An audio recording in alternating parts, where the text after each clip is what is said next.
ಮಿಥುನ ರಾಶಿಯವರಿಗೆ bumper lottery ಹೊಡೀತು ಅಂತಾನೆ ಹೇಳ್ಬೋದು. ವಿಶೇಷವಾಗಿ ಗುರು ಬಲವಂತು, ಇದರಿಂದಾಗಿ ನಿಂತೋಗಿರೋ ಕೆಲಸ ಕಾರ್ಯಗಳೆಲ್ಲವೂ ಕೂಡ ವಿಶೇಷವಾಗಿ ನಡೀತಾ ಇರುತ್ತೆ. ಜೂನ್ ತಿಂಗಳ ಮಾಸ ಭವಿಷ್ಯ ಹೇಗಿರುತ್ತೆ ಅಂತ ಹೇಳಿ ತಿಳಿಸ್ಕೊಡ್ತಾ ಇದ್ದೇನೆ. ಮೊದಲನೇ ಸಾರಿ ಚಾನಲ್ಗೆ ಬಂದಿರುವಂಥವ್ರು ಇನ್ನೂ ಸಬ್ಸ್ಕ್ರೈಬ್ ಮಾಡಿಲ್ಲ ಅಂದ್ರೆ ದಯವಿಟ್ಟು ಸಬ್ಸ್ಕ್ರೈಬ್ ಮಾಡ್ಕೊಳ್ಳಿ, ಪಕ್ಕದಲ್ಲಿರುವ ಬೆಲ್ ಐಕಾನ್ ಕೂಡ ಕ್ಲಿಕ್ ಮಾಡ್ಕೊಳ್ಳಿ ಅಂತ ಹೇಳ್ತಾ, ಇದು ಮಿಥುನ ರಾಶಿಯವರ ಜೂನ್ ತಿಂಗಳ ಮಾಸ ಭವಿಷ್ಯ.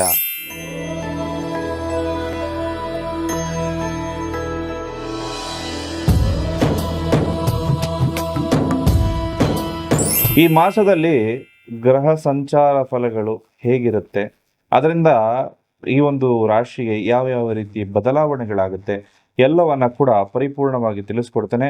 ಹಾಗೆ ನಿಮ್ಮ ಜೀವನದಲ್ಲಿ ಉದ್ಯೋಗ, ಪ್ರೀತಿ, ಪ್ರೇಮ ಅಥವಾ ದಾಂಪತ್ಯದಲ್ಲಿ ತೊಂದರೆಗಳಾಗಿ ಅದಕ್ಕೆ ಪರಿಹಾರ ಸಿಗದೆ ನೀವು ಕಂಗಾಲಾಗಿತ್ತು ಅಂದ್ರೆ ನೇರವಾಗಿ ಬಂದು ಭೇಟಿ ಮಾಡಿ, ಶಾಸ್ತ್ರೋಕ್ತ ಸುಲಭ ಪರಿಹಾರವನ್ನ ನಿಮ್ಗೆ ತಿಳಿಸ್ಕೊಡ್ಲಾಗುತ್ತೆ.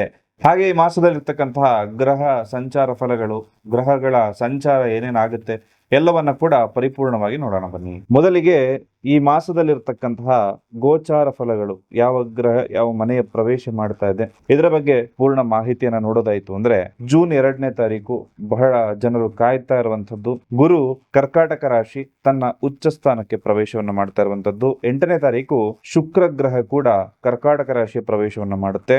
15ನೇ ತಾರೀಕು ಸೂರ್ಯಗ್ರಹ ಮಿಥುನ ರಾಶಿಯ ಪ್ರವೇಶವನ್ನ ಮಾಡುವಂತದ್ದು. 21ಕ್ಕೆ ಕುಜಗ್ರಹ ವೃಷಭ ರಾಶಿಯ ಪ್ರವೇಶವನ್ನ ಮಾಡುವಂತದ್ದು. 22ನೇ ತಾರೀಕಿಗೆ ಬುಧಗ್ರಹ ಕರ್ಕಾಟಕ ರಾಶಿಯ ಪ್ರವೇಶ ಮಾಡುವಂಥದ್ದು. ಅಲ್ಲಿಗೆ ಕರ್ಕಾಟಕ ರಾಶಿಯಲ್ಲಿ 3 ಗ್ರಹಗಳ ಒಂದು ಸಮ್ಮಿಲನ ಆಗ್ತಕ್ಕಂಥದ್ದು ತುಂಬಾ ಫೈನಾನ್ಷಿಯಲ್ ಗೇನ್ಸ್ ಎಲ್ಲವನ್ನ ಕೂಡ ತಂದು ಕೊಡುತ್ತೆ. ಅದೇ 29ನೇ ತಾರೀಕು ಮತ್ತೆ ಬುಧ ರೆಟ್ರೋಗ್ರೇಡ್ ಆಗಿ ಮಿಥುನ ರಾಶಿಯ ಹಿಂತಿರುಗಿ ಬರ್ತಕ್ಕಂಥದ್ದಿರುತ್ತೆ. ಹಾಗೆ ಈ ಒಂದು 3 ಗ್ರಹಗಳು ಕೂಡ ಒಂದೇ ಮನೆಯಲ್ಲಿ ಸೇರ್ತಕ್ಕಂಥದ್ದು. ಅದು ಬುಧ, ಗುರು, ಶುಕ್ರ. ಇದು ಫೈನಾನ್ಷಿಯಲ್ ಸಮಸ್ಯೆಗಳಿಗೆ ಎಲ್ಲದಕ್ಕೂ ಕೂಡ ಉತ್ತಮ ಪರಿಹಾರ ಅಂತ ಹೇಳುವಂತದ್ದಾಗ್ಬೋದು, ಅಥವಾ ಯೋಗಗಳು, ಪ್ರತಿಯೊಂದು ರಾಶಿಗೂ ಕೂಡ ಯೋಗವನ್ನ ಇದು ಕ್ರಿಯೇಟ್ ಮಾಡುತ್ತೆ. ನಮಗೆ ಹಣಕಾಸಿನ ಸಮಸ್ಯೆ ತುಂಬಾ ಇದೆ, ತುಂಬಾ ದುಡ್ಡಿನ ಸಮಸ್ಯೆಗಳಿದೆ ಅಂತ ಹೇಳಿ ಬಹಳಷ್ಟು ಜನ ಫೋನ್ ಮಾಡಿ ಪ್ರಶ್ನೆಗಳನ್ನ ಕೇಳ್ತಾ ಇರ್ತಾರೆ.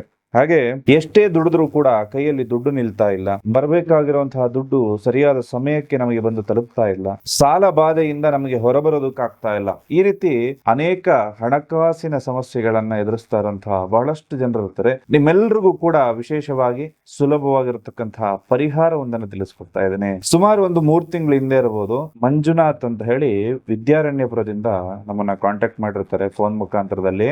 ಅವ್ರಿಗೆ ಒಂದಷ್ಟು ದಾಂಪತ್ಯ ಜೀವನದಲ್ಲಿ ಸಮಸ್ಯೆಗಳ ಇರುತ್ತೆ, ಅದಕ್ಕೆಲ್ಲ ಪರಿಹಾರ ಆಗಿರುತ್ತೆ, ಅಭಿವೃದ್ಧಿನೂ ಹೊಂದಿರ್ತಾರೆ. ಆ ನಂತರ ಅವ್ರು ಕೇಳ್ತಾರೆ, ಫೈನಾನ್ಸ್ ಎಲ್ಲ ಅಭಿವೃದ್ಧಿ ಆಗ್ಲಿಕ್ಕೆ ಏನಾದ್ರೂ ಒಂದು ಪರಿಹಾರ ಇದೆಯಾ ಅಂತ ಹೇಳಿ.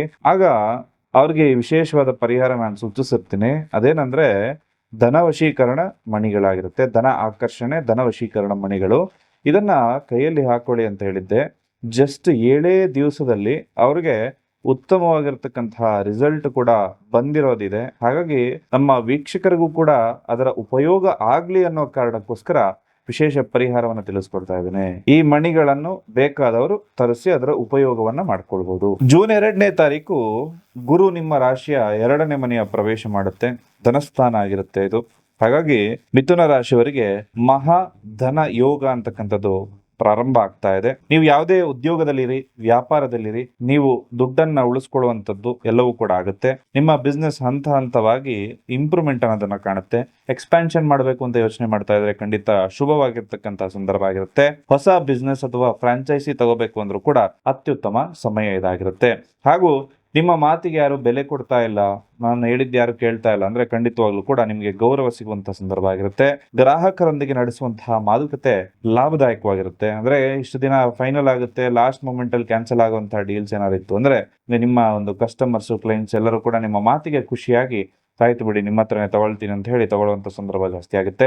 ಹಾಗೂ ಪ್ರಮುಖ ಜೀವನ ಕ್ಷೇತ್ರಗಳ ಮೇಲೆ ಪ್ರಭಾವ ಯಾವ ರೀತಿ ಇರುತ್ತಪ್ಪ ಅಂತಂದ್ರೆ, ಕುಟುಂಬ ಮತ್ತು ವಿವಾಹ ಜೀವನದ ಬಗ್ಗೆ ನೋಡೋದಾಯ್ತು ಅಂದ್ರೆ, ಒಂದು ಮದುವೆಗೆ ಕಾಯ್ತಾ ಇರುವಂತಹ ವ್ಯಕ್ತಿಗಳು ಯಾರೇ ಇತ್ತು ಅಂದ್ರೂ ಕೂಡ ಈ ಮಾಸದಲ್ಲಿ ಶುಭ ಸುದ್ದಿಯನ್ನ ನೀವು ತಿಳ್ಕೊಳ್ಬಹುದು. ಮದುವೆ ಆಗುವಂತಹ ಯೋಗಗಳು ಬರುತ್ತೆ. ಒಂದ್ಸರಿ ನಿಮ್ಮ ಜಾತಕವನ್ನ ಪರಿಶೀಲನೆ ಮಾಡ್ಕೊಳ್ಳಿ. ಹಾಗೂ ಜೂನ್ ತಿಂಗಳಲ್ಲಿ ಶುಭ ಸುದ್ದಿ ಸಿಗುವಂತಹ ಸಂದರ್ಭ ಕೂಡ ಇರುತ್ತೆ. ಗಂಡ ಹೆಂಡತಿ ನಡುವೆ ಹಳೆಯ ಮನಸ್ತಾಪಗಳೆಲ್ಲವೂ ಕೂಡ ದೂರ ಆಗಿ ಖಂಡಿತವಾಗ್ಲೂ ಪರಸ್ಪರ ಹೊಂದಾಣಿಕೆ ಅನ್ನೋದು ಚೆನ್ನಾಗಾಗುತ್ತೆ. ಆರ್ಥಿಕತೆ ಮತ್ತು ಸಾಲ, ಹಳೆಯ ಸಾಲಗಳನ್ನ ತೀರ್ಸ್ಕೊಳ್ಳಿಕ್ಕೆ ಇದು ಬಹಳ ವಿಶೇಷವಾದಂತಹ ಸಂದರ್ಭ. ಹೊಸ ಹೊಸ ರೀತಿಯ ಇನ್ಕಮ್ ನಿಮ್ಗೆ ಸ್ಟಾರ್ಟ್ ಆಗುತ್ತೆ. ಅವಶ್ಯಕತೆ ಇದ್ರೆ ಖಂಡಿತವಾಗ್ಲೂ ಹೊಸ ಸಾಲವನ್ನ ಮಾಡಿ, ಇಲ್ಲದ್ರೆ ಮಾಡೋದಕ್ಕೆ ಹೋಗ್ಬೇಡಿ. ಸಾಲದಲ್ಲೂ ಕೂಡ ಒಳ್ಳೆ ಸಾಲ ಕೆಟ್ಟ ಸಾಲ ಅಂತ ಇರುತ್ತೆ. ಒಳ್ಳೆ ಸಾಲ ಅಂದ್ರೆ ಇನ್ವೆಸ್ಟ್ ಮಾಡಿ ಅದರಿಂದ ಸಂಪಾದನೆ ಮಾಡತಕ್ಕಂಥದ್ದು ಒಳ್ಳೆ ಸಾಲ, ಮನೆ ಕಟ್ತಕ್ಕಂಥದ್ದು ಒಳ್ಳೆ ಸಾಲ. ಅದು ಬಿಟ್ಟು ಕೆಟ್ಟದಾಗಿ ಅದೊಂದು ಕಾರ್ ತಗೊಬೇಕು, ಒಂದು ಆಲ್ರೆಡಿ ಕಾರ್ ಇರುತ್ತೆ, ಇನ್ನೊಂದು ಕಾರ್ ಬೇಕು, ಅಥವಾ ಇನ್ನೊಂದೇನೋ ಹೊಸದ್ ಬೇಕು, ಈ ರೀತಿ ಸಾಲ ಮಾಡುವಂಥದ್ದು ಕೆಟ್ಟ ಸಾಲ ಆಗುತ್ತೆ. ಹಾಗೂ ಒಂದು ಗ್ರಹಗಳ ಒಂದು ಸಂಚಾರದಿಂದಾಗಿ ನಿಮ್ಮ ಕೆಲಸ ಕಾರ್ಯಗಳಲ್ಲಿ ಅಭಿವೃದ್ಧಿ ಆಗುತ್ತೆ. ಹಾಗೂ ಕೆಲಸದಲ್ಲಿ ಇಂಪ್ರೂವ್ಮೆಂಟ್ ಅನ್ನೋದಕ್ಕಿಂತ ವರ್ಗಾವಣೆ ಆಗುತ್ತೆ. ನೀವು ಯಾವ್ದಾದ್ರು ಒಂದಷ್ಟು ವರ್ಗಾವಣೆಗೆ ಕಾಯ್ತಾ ಇತ್ತು ಅಂದ್ರೆ ವರ್ಗಾವಣೆ ಆಗುತ್ತೆ. ವಿದೇಶಕ್ಕೆ ಹೋಗುವಂತಹ ಸಂದರ್ಭಗಳು ಕೂಡ ಬರುತ್ತೆ. ಜಾಬ್ ಟ್ರೈ ಮಾಡಬೇಕು, ಎಕ್ಸಾಂಪಲ್ ಈಗ ಆನ್ ಸೈಟ್ ಟ್ರೈ ಮಾಡಬೇಕು ಅಂತ ಬಹಳ ಜನ ಯೋಚನೆ ಮಾಡ್ತಾರೆ. ಖಂಡಿತವಾಗ್ಲೂ ಶುಭ ಆಗುತ್ತೆ. ಹಾಗೂ ಇನ್ನಿತರ ಗ್ರಹಗಳ ಪ್ರಭಾವ, ಕುಜ ಲಾಭಸ್ಥಾನದಲ್ಲಿರ್ತಾನೆ. ಕುಜ ಇರೋದ್ರಿಂದ ಹಲವಾರು ಮೂಲಗಳಿಂದ ಧನಲಾಭ ಆಗುತ್ತೆ, ಶತ್ರುಗಳು ದಮನ ಆಗುತ್ತೆ, ಹಾಗೂ ನಿಮ್ಮ ಕೋರ್ಟ್ ಕೇಸುಗಳು ಜಯ ಆಗುವಂತಹ ಸಾಧ್ಯತೆ ಬರುತ್ತೆ. ಆದ್ರೆ ಮಾತಿನಲ್ಲಿ ಸಿಟ್ಟನ್ನು ತೋರಿಸೋದಕ್ಕೆ ಹೋಗ್ಬೇಡಿ, ಎಚ್ಚರವಾಗಿರಿ ಅನ್ನೋ ಮಾತನ್ನ ಹೇಳ್ತೇನೆ. ಸೂರ್ಯ ಮತ್ತು ಬುಧ ಜೂನ್ 15ರ ನಂತರ ಬುಧಾದಿತ್ಯ ಯೋಗ ಅಂತಕ್ಕಂಥದ್ರ ಸೃಷ್ಟಿಯಾಗುತ್ತೆ. ನಿಮ್ಮ ಬುದ್ಧಿವಂತಿಕೆ ಮತ್ತು ಚುರುಕತನಕ್ಕೆ ಇದು ಲಾಭವನ್ನು ತಂದುಕೊಡುತ್ತೆ. 10ನೇ ಮನೆಯಲ್ಲಿ ಶನಿ ಇರೋದ್ರಿಂದ ಕೆಲಸದ ಜವಾಬ್ದಾರಿ ಮತ್ತು ಹೆಚ್ಚಿನ ಒತ್ತಡ, ಜವಾಬ್ದಾರಿ ಎಲ್ಲವನ್ನು ಕೂಡ ನಿಮ್ಮ ಹೆಗಲ ಮೇಲೆ ಹೊತ್ಕೊಂಡು ಹೋಗ್ಬೇಕಾಗತ್ತೆ. ಶನಿ ಈ ಸಂದರ್ಭದಲ್ಲಿ ಒಳ್ಳೆಯದನ್ನೇ ಮಾಡ್ತಾನೆ. ಹಾಗೆ ಒಂದು ಯೂನಿಫಾರ್ಮ್ ಬೇಸ್ಡ್ ವರ್ಕ್ ಮಾಡುವಂಥದ್ದು, ಲಾಯರ್ಗಳು, ಡಾಕ್ಟರ್ಗಳು ಅಥವಾ ಒಂದು ಸ್ವಸಹಾಯ ಗುಂಪಿನಲ್ಲಿ ಇರ್ತಕ್ಕಂಥವ್ರೆಲ್ರಿಗೂ ಕೂಡ ಖಂಡಿತವಾಗ್ಲೂ ಶುಭ ಆಗುತ್ತೆ. ದೂರದ ಪ್ರಯಾಣ ಆಗುವಂತ ಸಂದರ್ಭ ಬರುತ್ತೆ. ಹಾಗೂ ಮೀಡಿಯಾ ಅಥವಾ ವಿದೇಶ ಕಂಪನಿಗಳಲ್ಲಿ ಕೆಲಸ ಮಾಡುವಂತವರಿಗೆ ತುಂಬಾ ಚೆನ್ನಾಗಿ ಮನಿ ಇನ್ಫ್ಲೋ ಅನ್ನೋದಿರುತ್ತೆ. ಧನಸ್ಥಾನಕ್ಕೆ ಬಂದಿರತಕ್ಕಂತಹ ಗುರುವಿನಿಂದಾಗಿ ಪೂರ್ಣ ಶುಭ ಫಲಗಳನ್ನ ನೀವು ಇಲ್ಲಿ ನಿರೀಕ್ಷೆ ಮಾಡಬಹುದು. ಹಾಗೂ ಲಿವರ್ಗೆ ಸಂಬಂಧಪಟ್ಟಂತಹ ಸಮಸ್ಯೆಗಳಾಗ್ಬೋದು, ಆರೋಗ್ಯದ ಬಗ್ಗೆ ಹೆಚ್ಚಿನ ಕಾಳಜಿಯನ್ನು ವಹಿಸ್ಕೊಳ್ಬೇಕು. ಹಾಗೂ ಗುರುವಿನ ಬಲ ಹೆಚ್ಚಿಸೋದಕ್ಕೆ ಬಡ ವಿದ್ಯಾರ್ಥಿಗಳಿಗೆ ಪುಸ್ತಕವನ್ನು ಡೊನೇಟ್ ಮಾಡಿ. ಪ್ರತಿ ಗುರುವಾರ ರಾಯರ, ಸಾಯಿಬಾಬಾ ದರ್ಶನ ಮಾಡ್ಕೊಳ್ಳಿ. ಇದರಿಂದ ನೀವು ಅನ್ಕೊಂಡಿರೋ ಕೆಲಸ ಕಾರ್ಯಗಳೆಲ್ಲವೂ ಕೂಡ ಈಡೇರುತ್ತೆ.